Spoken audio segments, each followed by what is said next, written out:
하나님 아버지, 부모된 우리 손이 너무나도 짧다는 것을 경험합니다.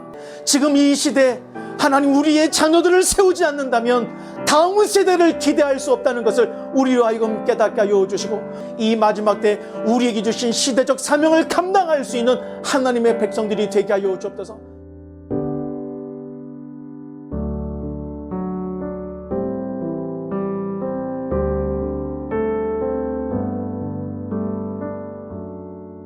지난주에 사도행전 9장에서 사도 바울의 회심 장면을 우리가 성경을 읽으면서 살펴보았습니다.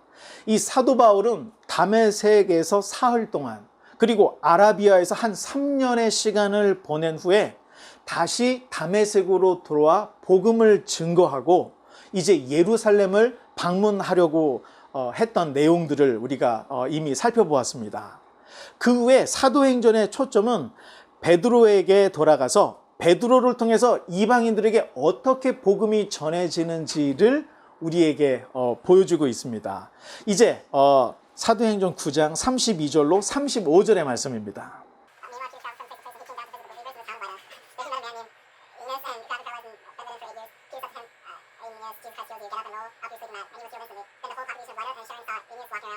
자, 베드로의 전도여행은 루다에서 시작을 합니다. 놀라운 것은 베드로가 하는 사역은 굉장히 예수님을 보는 듯하게 그렇게 사역을 하고 있다는 것입니다. 이제 우리가 본문을 더 읽어보면서 베드로가 어떻게 사역을 하고 있는지를 우리가 계속 살펴보려고 합니다. 그런데 성경을 보면 참 특별한 병이 있습니다.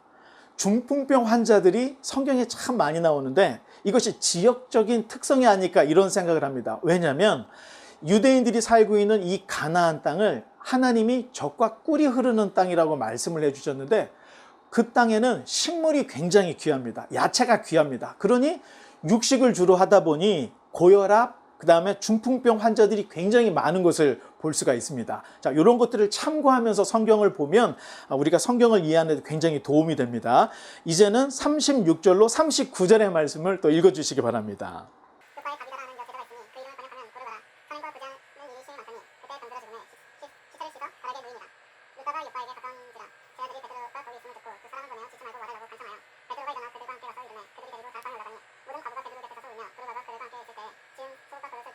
아멘. 기록에 의하면 이 요빠라는 도시는 항구 도시로 과부, 그 다음에 어린아이들이 굉장히 많았다고 합니다. 아마 바다에 가서 남편들이 열심히 그물질을 하다가 이렇게 파선이 돼서 죽는 일들이 많았는지 이렇게 요빠에는 특별히 이 과부와 아이들이 많았다는 기록이 전해지고 있습니다. 그곳에서 다비다는 선행과 구제를 열심히 하는 여제자였다, 이렇게 이야기하고 있습니다.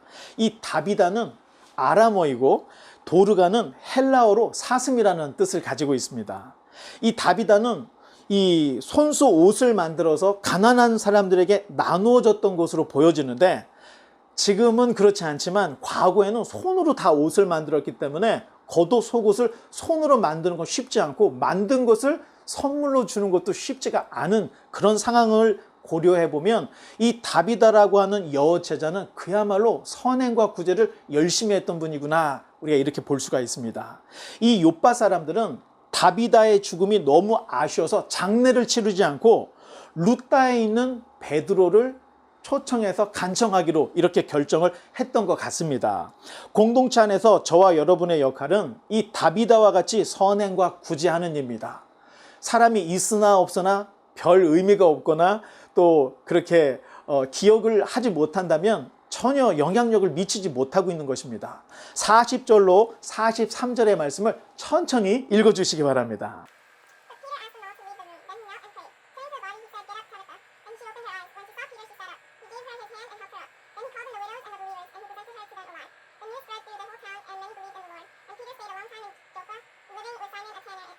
요빠 사람들은 다비다의 이 선행과 구제에 감동을 굉장히 많이 받았던 것 같습니다. 그런데 다비다가 증거하는 예수님은 믿고 있지 않고 있었던 상황인 것을 볼 수가 있습니다. 그러나 베드로를 통해서 다비다가 다시 살아나자 요빠 사람들 전체가 다 주님을 믿는 이런 역사가 있었다는 것입니다. 9장 마지막 절인 43절에 보니 베드로가 가죽을 손질하는 무두장이 시몬의 집에 여러 날을 머물게 되었다. 이렇게 마치고 있습니다. 당시 무두장이는 천민 중에 천민이었습니다. 히브리 속담에 이런 속담이 있습니다. 무두장이의 집에 갔다 오면 가죽에 손을 대지 않아도 냄새가 밴다.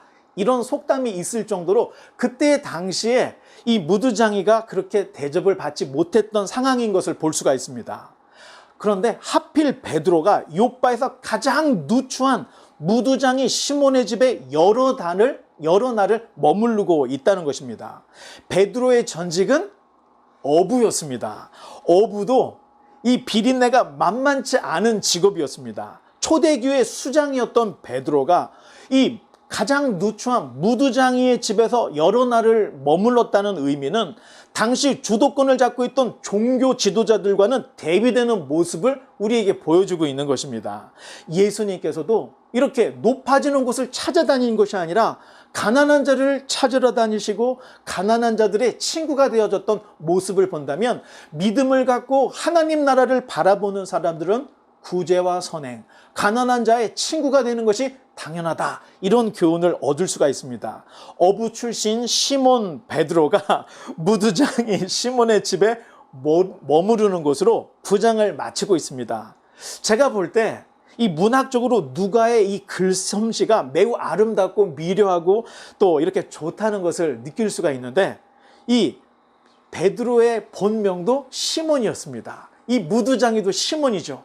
이 어부 출신 예수님의 제자 시몬 베드로가 그 동네 가장 천한 무두장이 시몬의 집에 여러 날 머무르고 있다.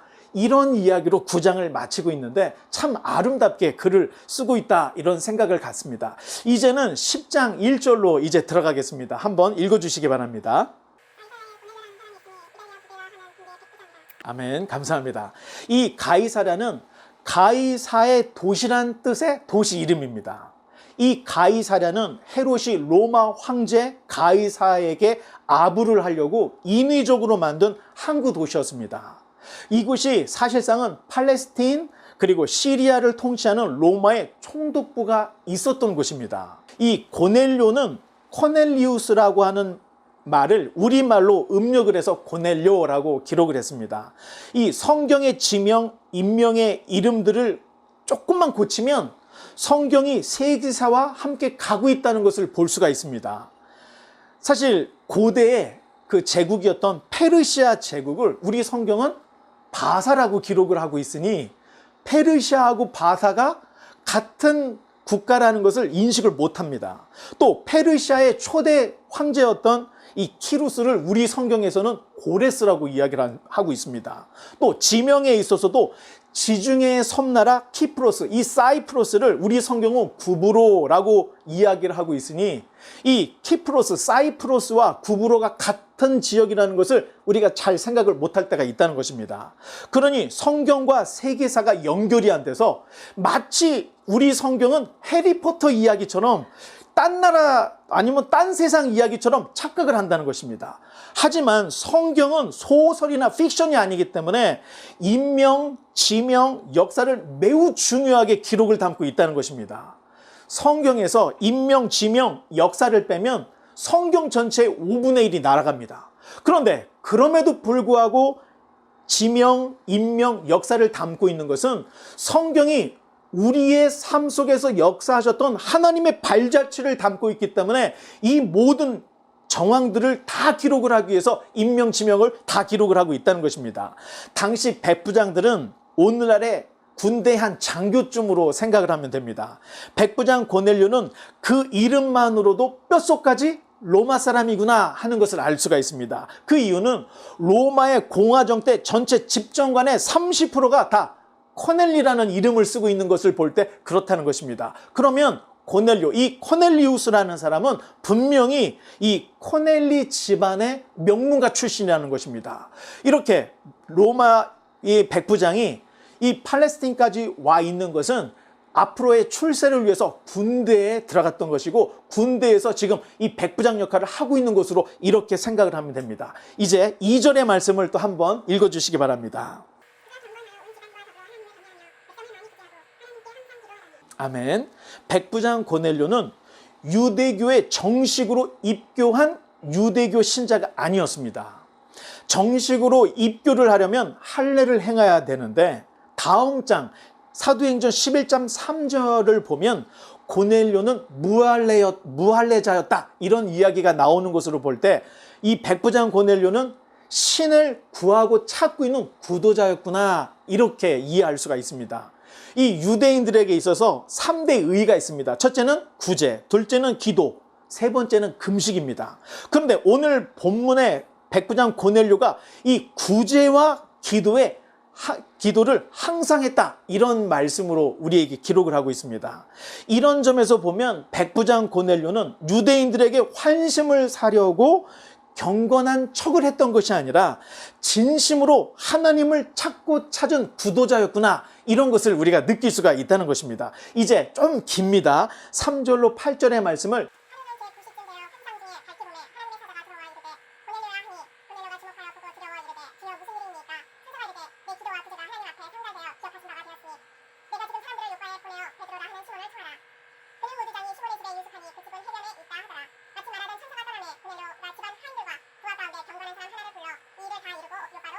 제9시는 지금 우리의 시간으로 3시를 얘기합니다.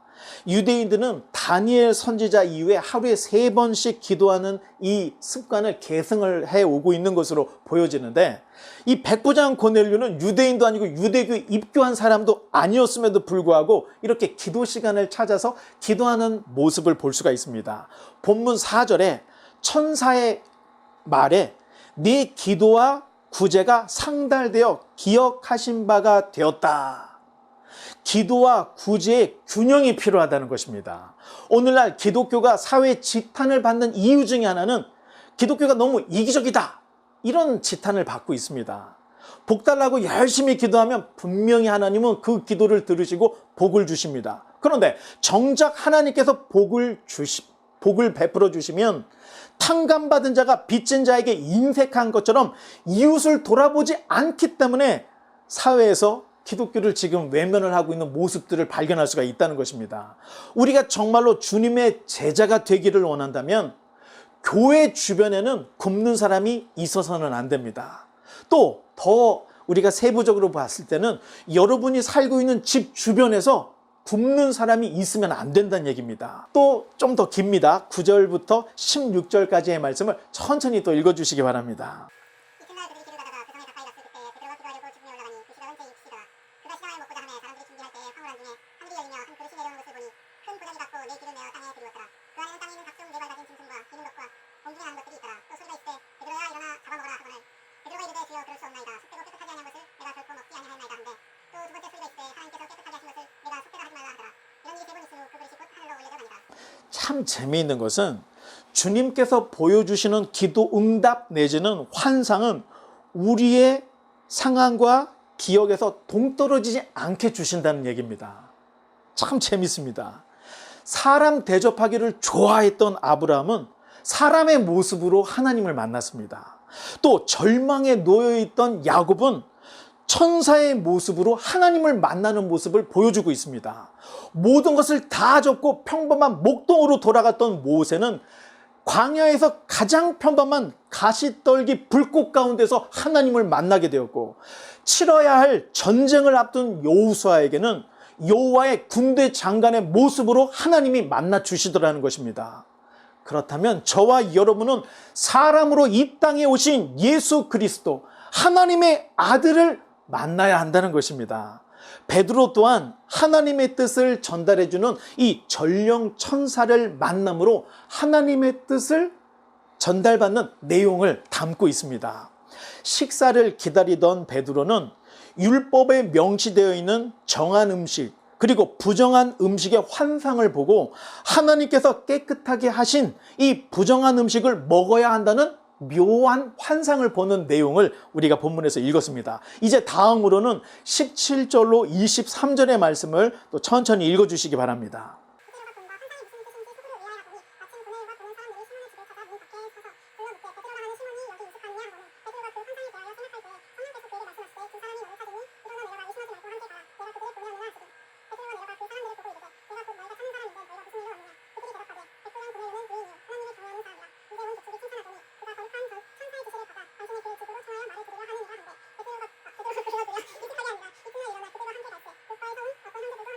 베드로는 환상만 보았습니다. 또 천사는 보여줄 것만 보여주고 떠나버렸습니다. 그러니 베드로에게 남은 과제는 자기가 본 환상을 해석해야 할 과제가 남아있는 것입니다. 유대인으로 자란 베드로에게 율법에서 먹지 말라고 한 이 부정한 음식을 잔뜩 보여주고 잡아 먹으라고 했으니 베드로가 얼마나 상심이 크고 고민이 많았을까 우리는 생각해 볼 수가 있습니다. 아마 질문할 기회가 있었더라면 베드로가 천사에게 천사님 이거 제대로 보여주신 겁니까? 다시 한번 확인해 주세요. 아마 이런 질문을 하고 싶지 않았을까 이런 생각도 한번 해봅니다. 그런데 주님께서 잡히시던 전날 만찬 자리에서 제자들에게 이런 말씀을 해주셨습니다. 보혜사 성령 그가 너희에게 모든 것을 가르치고 내가 너희에게 말한 모든 것을 생각나게 하시리라.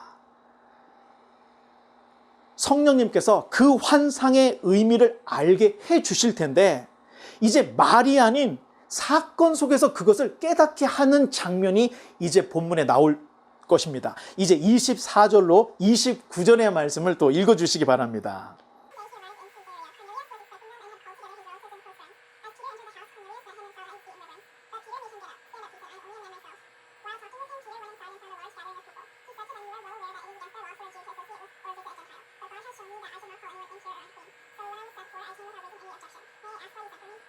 감사합니다. 아멘.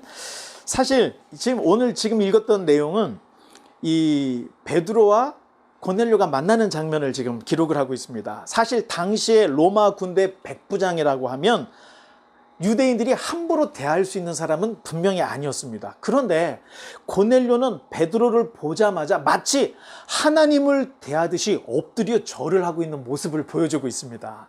그러면 베드로가 최소한의 예의는 보여줬어야 되는데 이 너무나도 고자세로 고넬료를 맞이하는 모습을 우리에게 보여주고 있습니다. 베드로의 첫 말이 이러지 마시오. 나도 당신과 같은 사람이요. 갑자기 분위기를 싸하게 만들어 버렸습니다. 또 이어서 유대인으로서 이방인과 교제하는 것이 위법인 것을 당신도 알지요. 굳이 따지지 않아도 될 일을 지금 베드로가 따지고 있는 것입니다. 세 번째, 하나님께서 아무도 속되거나 부정하다 하지 말라 하기로 사양하지 않고 왔소. 은근히 유대인으로서의 우월감을 보여주고 있는 모습을 다 보여주고 있는 것입니다. 만약 평소 같았으면 고넬료가 이렇게 베드로의 모습을 보고 이 고넬료가 기분이 좋지 분명히 않은 마음을 가질 수도 있을 것입니다.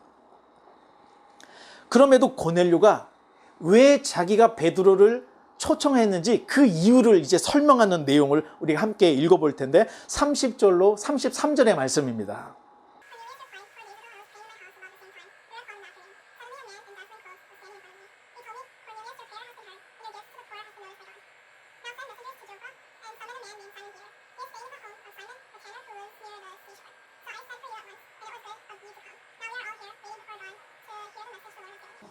고넬료에게서 이 고넬료의 모습을 통해서 하나님의 말씀을 들으려고 하는 자의 자세를 발견할 수가 있습니다.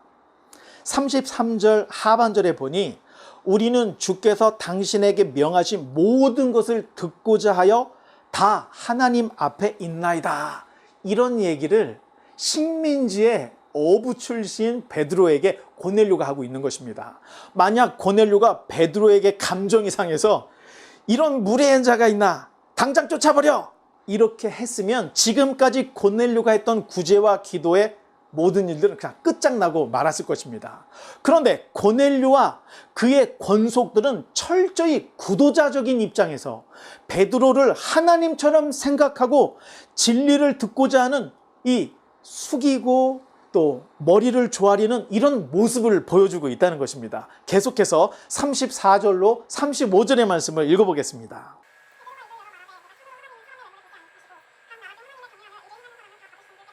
아멘. 사실 이때까지도 베드로는 지금 무슨 일이 벌어지고 있는지 얼떨떨했을 거라고 생각합니다. 그런데 천사가 보여준 그 환상의 의미를 고넬료 집에서 고넬료를 만난 후에 깨닫게 되는 이 성령님의 이 깨달음의 역사가 일어나고 있습니다. 듣고 보고 읽은 성경 말씀은 삶의 현장에서 깨달아져야 한다는 것입니다. 베드로는 일하면서 깨닫고 있고 또 깨달으면서 일을 하고 있는 모습을 우리에게 보여주고 있습니다. 우리도 삶과 신앙의 조화를 반드시 이루어야 됩니다. 따라서 신앙과 삶이 구분이 될 것이 아니라 삶 속에서 신앙에서 삶이 연결이 되어야만 신앙이 성장할 수 있다는 것입니다. 베드로의 설교를 들어보겠습니다. 일개의 어부가 할 수 있는 말솜씨가 분명히 아닙니다. 분명히 성령님께서 기억나게 하시고 생각나게 하시고 사람들에게 할 이야기를 그 입에 주셔서 하게 하시는구나 하는 것을 우리가 이 베드로의 설교를 통해서 느낄 수가 있는데 36절로 43절의 말씀을 또 천천히 읽어주시기 바랍니다.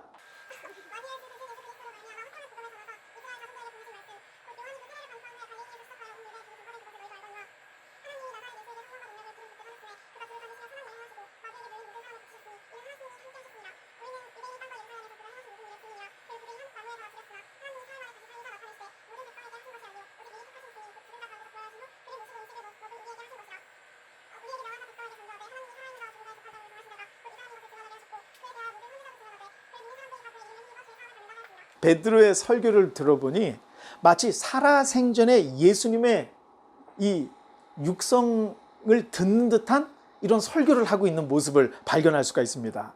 몇 절 안 되는 이 짧은 설교에 전해야 할 복음이 다 들어 있습니다. 즉 구약으로부터 예언이 되어 있다는 이야기, 세례 요한의 선포 이야기, 마귀를 쫓아내시는 예수님, 십자가의 죽음과 부활, 예수님을 믿음으로 죄사함을 받는다는 이야기, 이제 주님께서 산자와 죽은 자의 심판자가 되셨다. 이런 강력한 설교를 이 짧은 이 몇 마디에 다 집어넣고 있는 것을 발견할 수가 있습니다. 이제 마지막 44절로 48절의 말씀을 또 읽어주시기 바랍니다.